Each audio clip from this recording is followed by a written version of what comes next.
Hello friends, in today's lecture we will discuss ode as a form of poetry। और बहुत simple words में देखेंगे कि odd क्या होता है। सबसे पहली चीज जहां से बिगिनिंग होती है कि ग्रीक लैंग्वेज में, ग्रीक लिटरेचर में ode developed as a choric song. Play के अंदर कोरस परफॉर्म करता था एक सॉन्ग को लाइक अ लिरिक, वहीं से ओड की उत्पत्ति हुई है। लेकिन in comparison to a lyric अगर हम बात करें तो ode is comparatively longer than a lyric. Ode की कुछ विशेषताएं होती हैं, हम उन फीचर्स पर, कैरेक्टरिस्टिक्स पर एक बार नजर डालें तो देखेंगे कि ode is a type of lyrical stanza. It is an elaborately structured poem. Elaborated होती है, बहुत लंबा डिफाइन किया जाता है टॉपिक को। In the beginning the poem was written to praise or glorify an event or individual। जो athletes वगैरह होते थे वो जब भी कभी कोई कंपटीशन टूर्नामेंट होता था उसको जीत कर आते थे तो उनको ग्लोरीफाई करते हुए पोएम्स लिखी जाती थी। इवन जो लोग वॉर वगैरह जीत कर आते थे उन देशों की आर्मी का मनोबल बढ़ाने के लिए, राजा की तारीफ करने के लिए ओड्स को कंपोज किया जाता था। Ode is a poem of elaborate metrical structure. Elaborated poem होती है, ये हमेशा मेट्रिकल स्ट्रक्चर मीटर में लिखी जाती है। The tone of the poem is very serious, so solemn in tone, और usually taking the form of an address. इस पोएम की सबसे बड़ी विशेषता होती है कि ये किसी को एड्रेस करते हुए लिखी जाती है, संबोधित करते हुए लिखी जाती है, और जिसको एड्रेस किया जाता है that is very often some abstraction और क्वालिटी। कोई एब्स्ट्रैक्ट आइडिया होता है, कोई क्वालिटी होती है जिसको पर्सोनिफाई करके उसको एड्रेस करके लिखा जाता है। तो ओड की कुछ फीचर्स हमने अभी डिस्कस किए कि ode is a lyric poem, it conveys exalted and inspired emotions, it is in elaborate form, और it is always express in a language that is imaginative, dignified and sincere. और like a lyric अगर कहें हम तो ode is also of Greek origin. तो आप समझ गए होंगे कि ये जो ओड है it also has its roots in Greek literature. और जो कैरेक्टरिस्टिक्स मैंने डिस्कस की ओड की, उनमें था कि इट्स सब्जेक्ट मैटर, थीम जो है that is very dignified. Whatever may be its subject matter, it is an experience of feeling of an external object. It must be dignified and exalted। Wordsworth का ode on intimations of immortality जो है that deals with the immensity of the child soul. जो subject है Wordsworth के ode on intimations of immortality का that is very dignified and exalted. Keats के अगर हम odd on a Grecian urn की बात करें तो देखिए it also turns out the thought of the superiority of the art over life, because man's life is fleeting in nature and the art that is permanent। Keats का ode to a nightingale की बात करें तो that ode also records the poet's painful realisation of the permanence of an object of beauty as represented in the poem by the nightingale and the impermanence of human life. वैसे अगर ode to the west wind का example लें तो ode to the west wind भी not only brings out the mighty power of an elemental force that is west wind, but also contains the ennobling thought that dark days are followed by happy days। Last में कहते हैं ना ode to the west wind में, if winter comes can spring be far behind। तो इस तरीके से जो सब्जेक्ट्स हैं ओड्स के, ओड जिस सब्जेक्ट पर लिखी जाती है that subject is very dignified and very elevated. एक और आइडिया देखा हमने भी ओड्स में कि ओड्स जो हैं they are generally in the form of an address, संबोधित करते हुए लिखे जाते हैं। It generally addresses directly to the things it deals with. But we must remember that ode is not the only form of poetry which possesses this characteristic. ऐसा नहीं कि odd में ही केवल एड्रेस करके लिखा जाता है। कुछ लिरिक्स भी ऐसे हैं जिनमें डायरेक्टली एड्रेस किया गया है पर्सन के लिए या किसी आइडिया के लिए जो उसमें समाहित है। जैसे कुछ वेल नोटेड लिरिक्स हैं वर्ड्सवर्थ के, लंदन है और कीट्स का ब्राइट स्टार सोनेट है, ये सारे भी इसी आइडिया एड्रेस को रखते हैं। अब हम ओड्स की बात करें तो कीट्स का जो ode on a Grecian urn है is address directly to the Grecian urn. Grecian urn, the sight of which sets the poet's imagination on fire, incited हो जाती है and he composes the ode. और ode on a Grecian urn की line ही जब begin होता है ये ओड तो है thou still unravished bride of quietness. वैसे ही शैली के ode to the west wind की बात करें तो this ode is also addressed to the mighty west wind, और इसकी बिगिनिंग की लाइन अगर आपको याद हो, ओ वाइल्ड वेस्ट विंड। ऐसे ही कोलिस का जो फ्रांस ओड है it also begins with you clouds. और वर्ड्सवर्थ का ओड टू ड्यूटी वो भी ऐसे ही एड्रेस करते हुए बिगिन होता है, stern daughter of the voice of God. Next अगर हम करेक्टरिस्टिक की बात करें ओड की तो है कि in ode there is a winding movement. It is perhaps the most important characteristic of ode. This characteristic distinguishes ode from the lyric proper which is characterised by rocket like movement. Lyric का movement rocket like बिल्कुल सीधा होता है, पर odd का movement जो है वो बाइंडिंग होता है, अपने टॉपिक से इधर उधर करके बहुत सारी और बातें कवर की जाती हैं।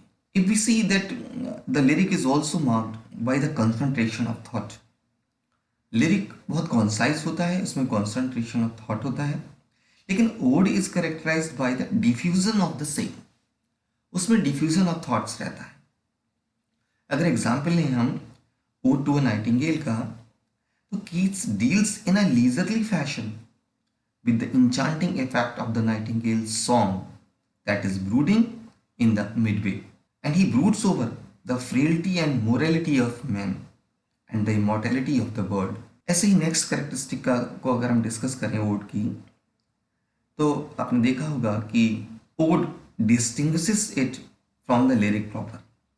ये लिरिक से थोड़ा डिफरेंट होता है, for it has elaboration of thought और feeling that is carried to such a length that a poem within the poem comes into existence.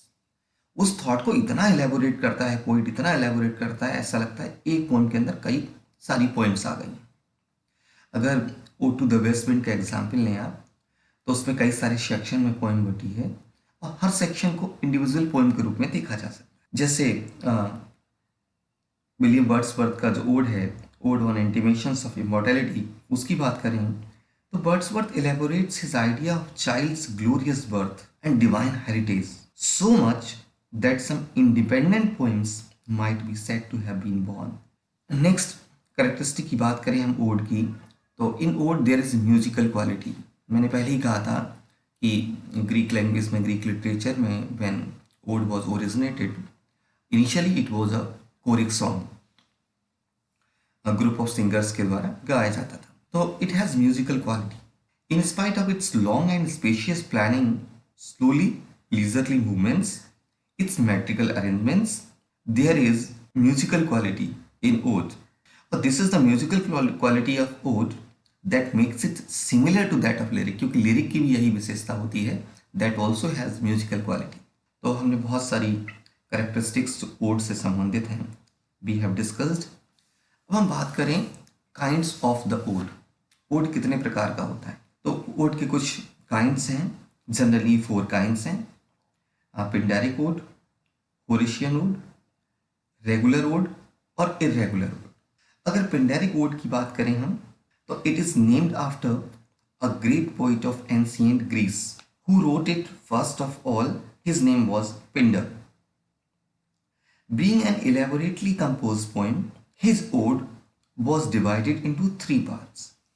Pindar ने अपने ओड को 3 पार्ट्स में डिवाइड किया और उन पार्ट्स के नेम्स बहुत इंपॉर्टेंट लर्न करने के लिए। फर्स्ट पार्ट को स्ट्रॉफी कहा जाता था, सेकंड पार्ट को एंटी स्ट्रॉफी और जो थर्ड पार्ट होता था सेक्शन का उसे ईपोड कहा जाता था। और ये तीनों पार्ट्स जो थे they correspond to the 3 movements of a choric dance. तीनों पार्ट में अलग अलग तरीके का डांस मूवमेंट हुआ करता था। जो फर्स्ट 2 पार्ट्स होते थे have some number of lines, rhyme scheme and metrical arrangement. लेकिन जो लास्ट स्टेंजा हुआ करता था, लास्ट पार्ट हुआ करता था, that was quite different from the other two stanzas in respect of. अगर हम एग्जाम्पल लें यहाँ पर टॉमस ग्रे का the bard of the progress of poetry जो है वो इसी तरीके के पिंडारिक ओड्स हैं जो इंग्लिश लैंग्वेज में लिखे गए हैं. अब मैं होरेशियन ओड की बात करूं. होरेशियन ओड जो है is named after the famous Roman poet Horace. और it was very simple in its construction. इसमें स्ट्रोफी, एंटी स्ट्रोफी, ईपोड इस तरीके का कोई भी डिवीजन नहीं था. It was very simple. It consisted of stanzas in the same. The Horatian ode was first written and developed in Italy. The famous ode upon Cromwell's return from Ireland, जो कि Andrew marvel ने लिखा है, वो एक तरीके का Horatian odd है. अब रेगुलर ओड की बात करते हैं. जो रेगुलर ओड है that is based on some rhyme scheme और arrangement in the stanzas. Regular rhyming scheme रहती है, रेगुलर स्टेंजा पैटर्न रहता है.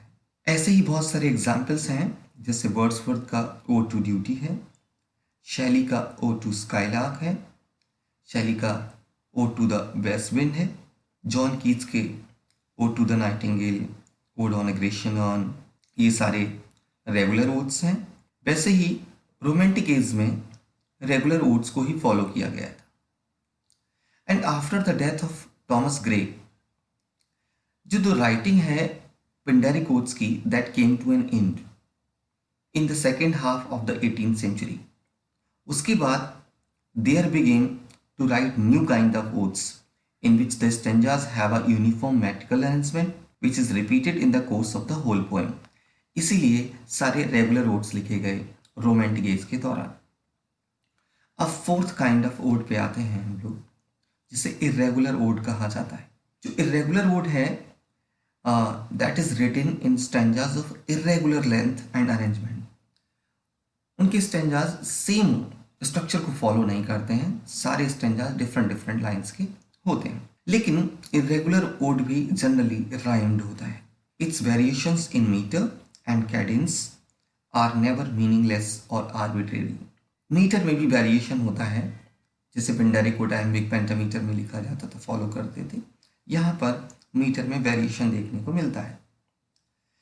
Irregular odes have a certain definite artistic purpose to serve.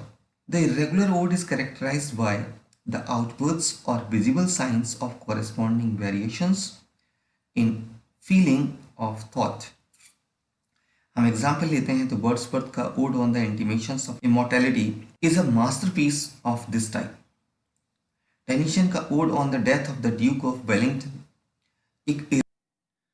Dear friends, now we will talk about the popular odes written in English language, that is English literature.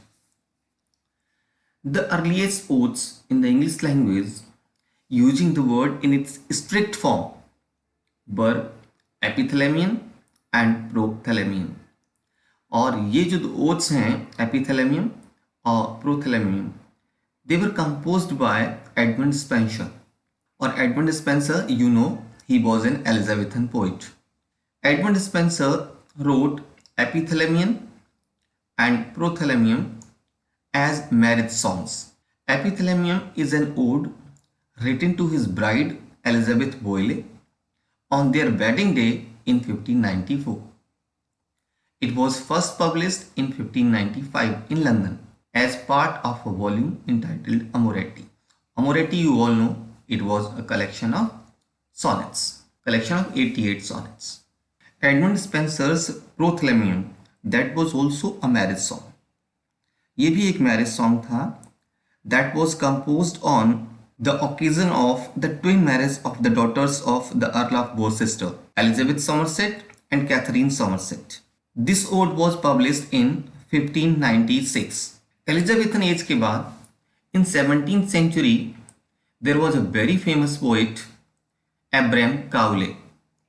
Abraham Cowley in the 17th century, he composed odes using iambic lines of irregular length, pattern and rhyming scheme. And this kind of odes were very influential. So they have been called Kaulian ode. Then in the 17th century, another important practitioner of odes were John Dryden. John Dryden के बहुत popular odes हैं, Alexander's Feast or the Power of Music, that was published in 1697. It was written to celebrate Saint Cecilia's Day. Then in the 18th century, the first half of the 18th century, there was Alexander Pope, the representative poet of that time. He wrote Ode on Solitude. That is a beautiful example of Horatian tradition. और Horatian tradition आप जानते हैं, as per Horatian tradition, the odes were composed in 4-line stanzas. That's why they have been called homostrophic. और homostrophic की विशेषता ये थी कि there is no variation between meter, rhyme scheme and length of one stanza to the next. जो rhyme scheme होती थी वो सारे stanza में same follow होती थी, जो meter follow होता था वो सारी lines में सारे stanzas में same follow होता. Then in the 18th century there was Thomas Gray, and as we have earlier discussed, Thomas Gray wrote notable Pindaric odes, The Progress of Poesy and The Bird, and in composing both these odes he followed the typical example of Pindaric odes.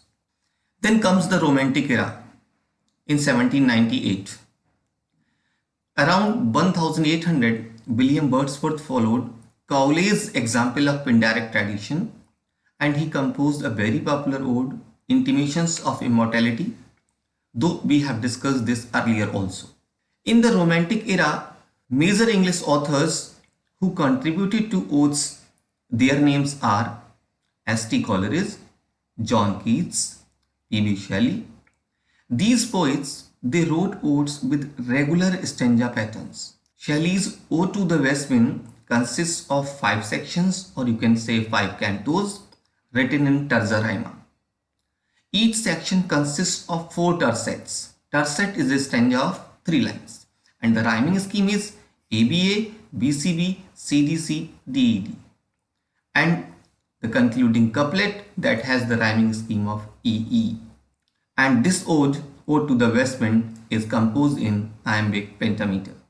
The most important poet of the Romantic era who contributed to odes, he is John Keats, who is popularly known for his 5 odes. Those 5 odes are Ode to a Nightingale, Ode on Melancholy, Ode on a Grecian Urn, Ode to Psyche, Ode to Autumn. So this is a list of important odes composed in English language. Hope you must have got something important. Thank you very much.